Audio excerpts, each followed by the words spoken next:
Sistem rudal anti-pesawat Tor M2 beraksi. Militer Rusia mempublikasikan rekaman misil anti-pesawat Tor M2 digunakan di operasi militer khusus di Ukraina. Misil berputar dan berbelok mengikuti target sebelum terjadi benturan.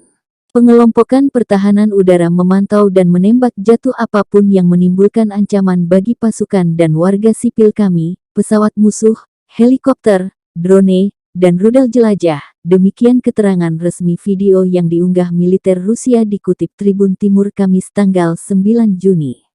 Dalam 24 jam terakhir, pertahanan udara Rusia menembak jatuh 2 pesawat MiG-29 Angkatan Udara Ukraina di dekat Snegirevka, wilayah Nikolaev, serta 1 helikopter Mi-8 di dekat Belaya Krinitsia, wilayah Nikolaev.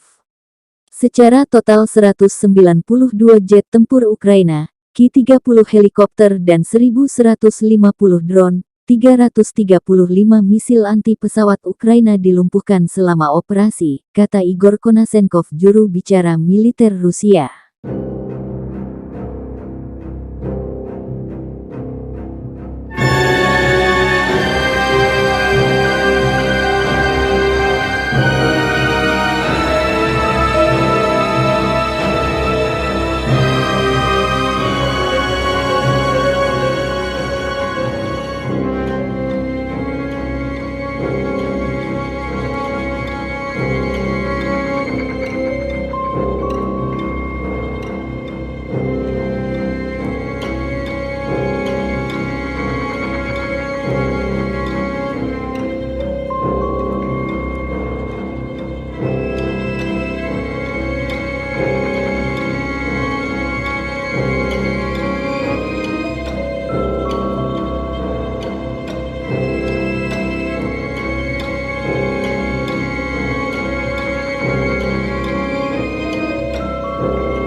Terima kasih sudah nonton, jangan lupa like, subscribe, dan share ya!